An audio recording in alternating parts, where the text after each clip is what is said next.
Teatri Migjeni i Shkodrës ishte ndalesa e rrallës e dramës 7 minuta e cila bëri bashk 11 aktore që sjellin në skenë një tekst të fuqishëm nga Stefano Massini. Drama trajton dinjitetin dhe të drejtat e punëtorëve dhe erdhi magjishëm në interpretimin e aktorëve të mirënjohura Ylka Mujo, Luiza Giovanni, Zamira Kita, Olta Daku, Anila Bisha e të tjerë.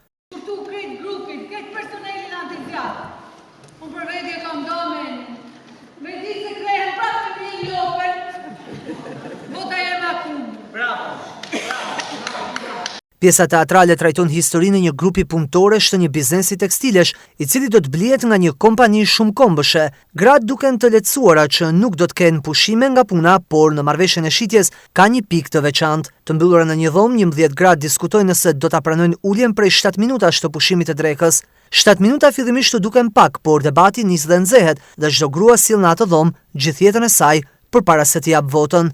Në fakt ne kemi shëtitur shumë qytete, ndoshta 7 qytete dhe kemi bërë 19 shfaqje, kjo ishte 19-a. Nuk kemi rreshtur së shfaquri 7 minuta sepse është emocion, ka një mesazh shumë të bukur.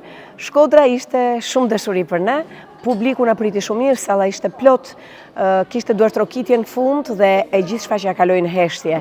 Pra publiku mori mesazhin, mori emocionin që këto 11 aktore që për mua janë ndër më të mirat që ka Shqipëria, përcollën në këtë shfaqje. Faleminderit Shkodra.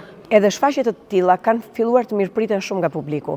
Duket që dhe publiku shqiptar ka nevojë për emocionin, e në mënyrë të veçantë ka nevojë për mesazhin. Kur kam ardhur sot, jam gjithë ditën e emocionuar, kam kaluar një periudhë fantastike ku kemi punuar komedinë Krimi është imi. Falenderoj shumë publikun, një publik jashtëzakonshëm, falenderoj gjithë stafin teknik.